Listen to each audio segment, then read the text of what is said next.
작년에 세계에서 가장 돈이 많은 남자가 한국 기업을 찾았습니다. 머스크가 세운 AI 기업 SAI가 한국의 두산 에너빌리티와 가스터빈 5기 공급 계약을 체결했습니다. 머스크에게는 선택지가 넘쳐났죠. 미국의 GE, 독일의 지멘스, 일본의 미쓰비시 파워, 수십 년 역사를 가진 세계 최정상급 기업들이 줄지어 있었습니다. 그런데 말입니다. 머스크는 이 세 곳을 모두 건너뛰고 한국의 두산 에너빌리티를 선택했습니다. 불과 몇 년 전까지 주가가 3,000원대로 곤두박질 쳐서 부도 직전까지 몰렸던 바로 그 회사입니다. 지금 전 세계 가스터빈 시장에서 벌어지고 있는 일은 상상을 초월합니다. 발전소를 짓고 싶어도 핵심 장비인 터빈을 구할 수가 없습니다. 원래 3, 4년이면 충분했던 납기가 지금은 6, 7년까지 밀려 있습니다. 미국에서만 건설 중인 가스발전 용량이 29기가와트, 1년 만에 2배 이상 폭증한 겁니다. 왜일까요? 세계 최고의 부자는 왜 하필 한국까지 와야 했던 걸까요? 지금부터 전 세계가 감추고 싶어하는 에너지 전쟁의 실체를 공개합니다. AI 시대에 진짜 돈이 몰리는 곳은 반도체가 아닙니다. 진짜 이유는 따로 있습니다. 당신의 자산과 직결되는 이야기입니다. 끝까지 집중해 주십시오. 시작하기 전에 구독과 좋아요, 그리고 알림 설정 한 번씩만 부탁드리겠습니다. 여러분의 작은 관심이 더 좋은 콘텐츠를 만드는 큰 힘이 됩니다. 자, 그럼 지금부터 시작하겠습니다. 작년 XAI 이야기로 다시 돌아가 보겠습니다. 머스크는 AI 데이터 센터를 짓기 위해 전 세계를 뒤졌습니다. AI 서버를 돌리려면 어마어마한 전기가 필요하거든요. 그래서 데이터 센터 바로 옆에 발전소를 붙여짓는 방식을 택한 겁니다. 발전소의 심장이 바로 가스터빈이죠. 문제는 이 가스터빈을 만들 수 있는 기업이 전 세계에 단 4곳뿐이라는 사실이었습니다. 미국의 GE, 독일의 지멘스, 일본의 미쓰비시 파워, 그리고 한국의 두산 에너빌리티. 머스크 쪽에서 먼저 연락한 건 당연히 GE와 지멘스, 미쓰비시 파워였을 겁니다. 그런데 세 곳 모두 이미 주문이 밀려 있었습니다. 납기가 언제가 될지 기약이 없었던 거죠. AI 경쟁은 하루가 급한데 터빈을 몇 년씩 기다릴 수는 없습니다. 바로 그 순간 두산 에너빌리티가 눈에 들어온 겁니다. 2019년에야 처음 국산 가스터빈을 내놓은 후발주자였지만 오히려 그게 감점이었습니다. 다른 곳보다 생산 일정에 여유가 있었고 납기를 맞출 수 있었던 거죠. 결국 XAI는 두산 에너빌리티와 5기 공급 계약을 맺었습니다. 한국 가스터빈 역사상 최초의 해외 수출이었습니다. 세계 최고의 부자가 한국까지 찾아올 수밖에 없었던 이유.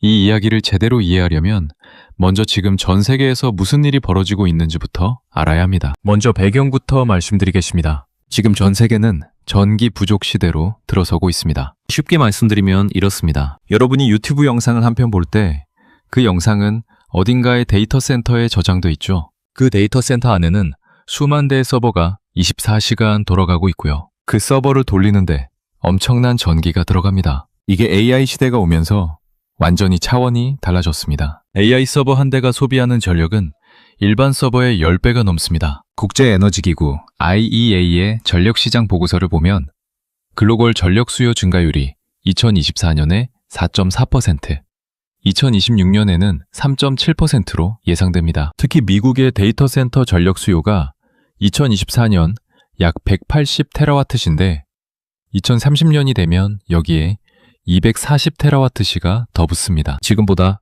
2배 넘게 늘어나는 거예요. 여러분, 전 세계가 AI 칩을 사모으고 있지만 정작 그 칩을 돌릴 전기가 없는 나라가 속출하고 있습니다. 칩이 아무리 좋으면 뭐합니까? 전기를 꽂을 데가 없으면 그냥 쇳덩어리에 불과하죠. 그런데 여기서 중요한 게 있습니다. 전기를 어떤 방식으로 만드느냐가 문제입니다. 전기를 만드는 방법은 여러 가지가 있습니다. 태양광, 풍력, 원전, 석탄, 가스발전. 이 중에서 AI 데이터 센터에 전기를 대려면 조건이 까다롭습니다. 첫째, 24시간 쉬지 않고 돌아가야 합니다. AI 서버는 잠을 자지 않으니까요. 둘째, 빠르게 지을 수 있어야 합니다. AI 경쟁은 하루가 급하니까요. 여기서 태양광을 먼저 봅시다. 태양광은 해가 떠 있을 때만 전기를 만듭니다. 구름이 끄면 발전량이 뚝 떨어지죠. 풍력도 마찬가지입니다. 바람이 안 불면 소용이 없어요. 원전은 24시간 돌아가긴 합니다. 그런데 건설 기간이 10년이 넘습니다. AI 경쟁이 끝난 뒤에야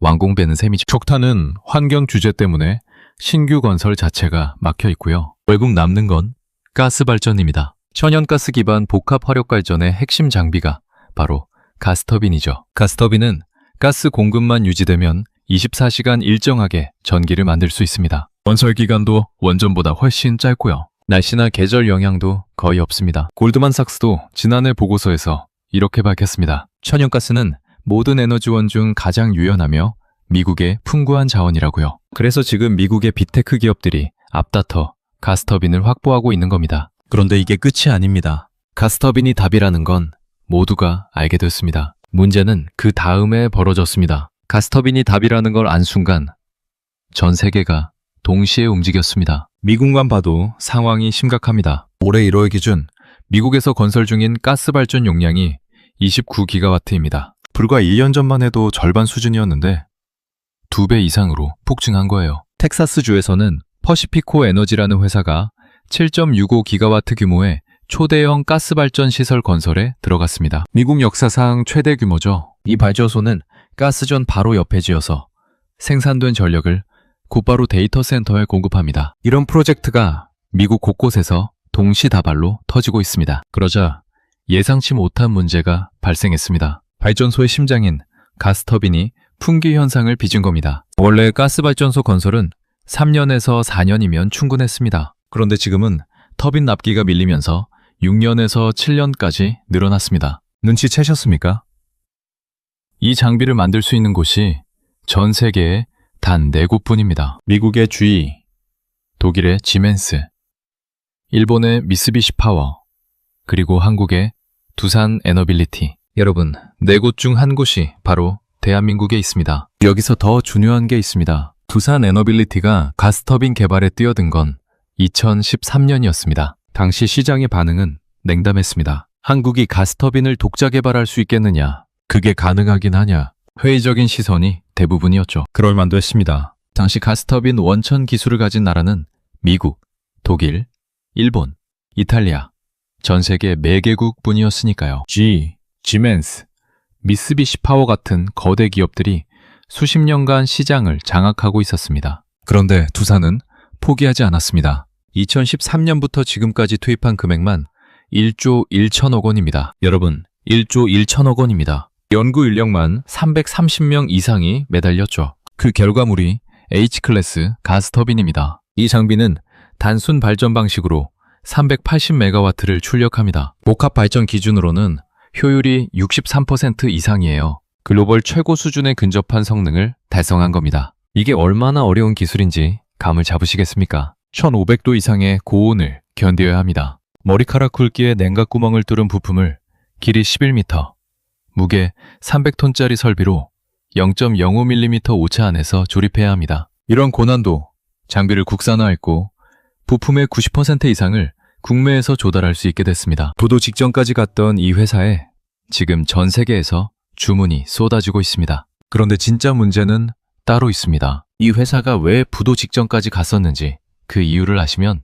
더 놀라실 겁니다. 시간을 거꾸로 돌려보겠습니다. 2017년 문재인 정부가 출범하면서 탈원전 정책이 시작됐습니다. 고리 1호기 영구정지 선포식이 있었고 새로운 원전 건설은 전면 중단됐죠. 두산중공업, 지금의 두산 에너빌리티는 직격탄을 맞았습니다. 주가가 3,000원대까지 폭락했습니다. 당시 두산중공업 노조지 회장은 이렇게 말했습니다. 전력수급 기본 계획에 따라 자재와 설비를 미리 구매했는데 제작 중인 원전 주기기 대금이 지급되지 않아 부도 위기를 겪게 됐다고요. 원전 관련 재직자가 7,700명에서 5,000명으로 줄었습니다. 2,700명이 일자리를 잃은 겁니다. 퇴직한 기술자들은 어디로 갔을까요? 중국으로, 러시아로, 아랍에미리트로 떠났습니다. 원자력학과 입학생은 급감했고요. 미래를 이끌 인재 육성까지 실패한 겁니다. 문재인 정부 5년간 신재생 에너지에 투입된 예산은 총 5조 8천억 원이었습니다. 태양광이 65.8%를 차지했죠. 그렇게 막대한 돈을 쏟아부은 결과가 어떻습니까? 2025년 현실은 이렇습니다. 서울대에서조차 전기가 없어서 AI 연구를 제대로 못하고 있습니다. GPU를 구해와도 돌릴 전력이 없다는 겁니다. 이게 바로 에너지 정책이 한 나라의 미래를 결정한다는 뜻입니다. 전기를 만드는 기술을 가진 기업의 가치는 반도체 못지않습니다. 더 무서운 건 지금부터입니다. 지금 전 세계에서 벌어지고 있는 건 단순한 전력 부족이 아닙니다. 에너지 패권 전쟁입니다. 숫자로 보면 명확하죠. 한국의 산업용 전기요금은 1kW시당 173원입니다. 중국은 116원, 미국은 104원이에요. 한국이 가장 비쌉니다. 미국이 저렴한 이유는 셰일가스 혁명 덕분이죠. 이 싼 에너지를 무기로 트럼프 행정부는 첨단 제조업을 미국으로 끌어들이고 있습니다. 현대자동차가 미국에 32조 원을 투자한다고 하지 않았습니까? 그 돈이 우리나라에 있었어야 할 돈이에요. 중국은 더 무섭습니다. 산업용 전기요금을 더 낮추겠다고 올해 40조 원을 추가로 투입합니다. 원전 10기를 더 짓겠다고요. 중국의 원전 한 기당 건설 단가가 4조 원입니다. 한국은 거의 10조 원이에요. 비교 자체가 안 됩니다. 중국은 이미 원전 핵심 설비 100% 국산화에 성공했습니다. 세계 최초로 SMR 상용화까지 달성했고요. 여러분, 지금 삼성전자, 포스코, LG 주가가 어떻습니까? 우리나라를 대표하는 기업들의 주가가 왜 이 모양인지 아시겠죠? 제조 원가 경쟁에서 밀리고 있기 때문입니다. 더 무서운 건 이겁니다. AI 시대의 진짜 전쟁은 칩 전쟁이 아닙니다. 전력 전쟁입니다. 그리고 그 전력을 만드는 핵심 장비를 누가 쥐고 있느냐가 승패를 가릅니다. 이제 가장 중요한 이야기입니다. 다시 두산 에너빌리티로 돌아오겠습니다. 2019년 첫 국산 가스터빈을 공급한 이후 2025년까지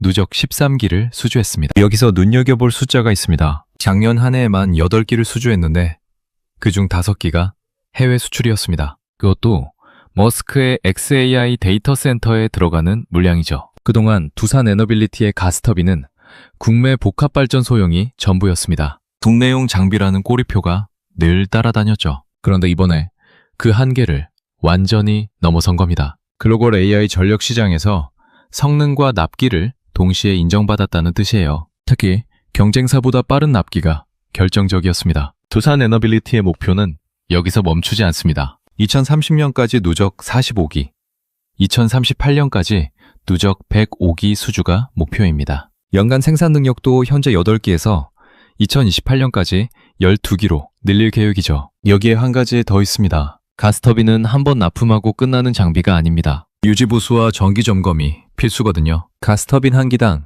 연간 약 1,000억 원 규모의 서비스 매출이 발생합니다. 목표대로 105기를 수주하면 2038년에 서비스 매출만 연 1조 원입니다. 블룸버그는 원전 르네상스 최대 수혜국으로 한국을 꼽았습니다. 답은 바로 이겁니다. AI 시대의 진짜 승자는 반도체를 만드는 자가 아니라 반도체를 돌릴 전기를 만드는 자입니다. 그리고 지금 대한민국에 그 핵심 장비를 만들 수 있는 기업이 있습니다. 그럼 도대체 이게 우리 삶에 어떤 영향을 미치는 걸까요? 지금 일어나고 있는 일을 도미노로 설명해 드리겠습니다. 첫 번째 도미노가 쓰러졌습니다. AI 칩 수요가 폭발했죠. 엔비디아 GPU를 확보하려고 전 세계가 난리입니다. 두 번째 도미노입니다. 이 칩들을 돌리려면 데이터 센터가 필요합니다. 2030년이 되면 글로벌 데이터 센터 전력 사용량이 지금의 약 4배, 연간 1260테라와트시까지 치솟을 전망입니다. 세 번째 도미노죠. 이 데이터 센터를 돌리려면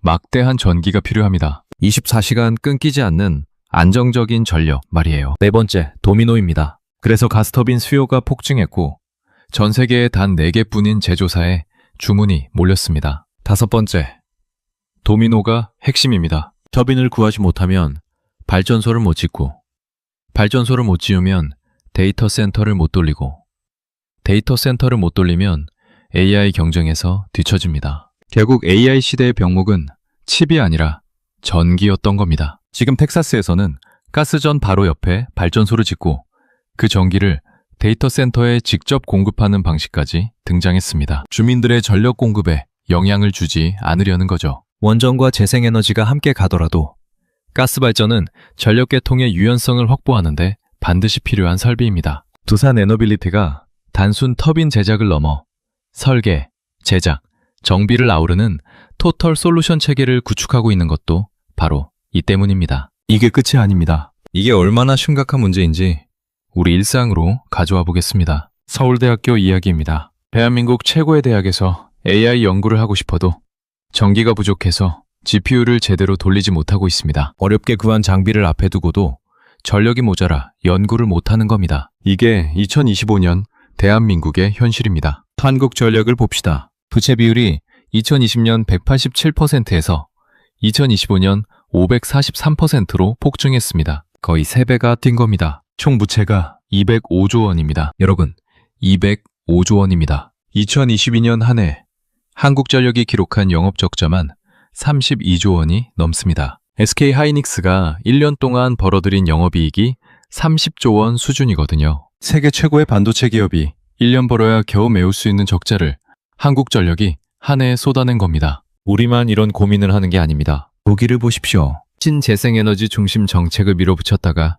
제조업이 무너졌습니다. 결국 정권이 교체됐고 새 총리가 뭐라고 했습니까? 가스발전소 50개를 짓겠다고 선언했습니다. 원전 재가동 목소리까지 나오고 있고요. 실패할 에너지 정책이 제조업을 무너뜨리고 경제를 흔드는 건 독일에서 이미 증명된 사실입니다. 지금 대한민국도 같은 기로에 서 있습니다. 자, 그렇다면 우리는 어떻게 해야 할까요? 이 상황에서 우리가 주목해야 할 것이 3가지 있습니다. 첫째, 에너지 정책의 방향을 면밀히 지켜보셔야 합니다. 정부가 제11차 전력수급 기본계획을 통해 신규 대형 원전 2기와 국산 SMR 1기 추진을 공식화했습니다. 이건 탈원전 시대와 완전히 다른 방향이죠. 미국도 2050년까지 원전 규모를 4배 이상 확대하겠다고 선언했고, 스웨덴은 SMR 10기 이상을 한국에서 짓겠다고 논의 중입니다. 에너지 정책이 바뀌면 산업지형이 바뀌고, 산업지형이 바뀌면 우리 경제가 바뀝니다. 정치인들의 에너지 공약을 그냥 흘려넘기지 마십시오. 둘째, AI 시대 전력 인프라의 구조를 이해하셔야 합니다. 두산 에너빌리티만 보더라도 단기적으로는 가스터빈, 중기적으로는 원전과 SMR, 장기적으로는 수소 터빈까지 에너지 포트폴리오를 갖추고 있습니다. 경남 창원에 SMR 전용 공장을 짓고 있고 연간 20기 이상 생산이 목표입니다. SMR은 공장에서 모듈을 만들어 수출하는 방식이기 때문에 제조 강국인 한국에 유리한 구조예요. 이런 산업의 흐름을 읽을 줄 알아야 합니다. 셋째, 글로벌 에너지 공급망 재편의 흐름을 놓치지 마십시오. 미국은 셰일가스와 원전으로, 중국은 원전 국산화와 태양광으로, 유럽은 탈원전으로 방향을 틀고 있습니다. 블룸버그가 원전 르네상스 최대 수혜국으로 한국을 꼽은 건 이유가 있습니다. 한국은 원전 건설 실적, 가스터빈 독자 기술, SMR 개발 역량을 동시에 갖추고 있는 몇 안 되는 나라입니다. 이 변화가 여러분의 삶과 자산에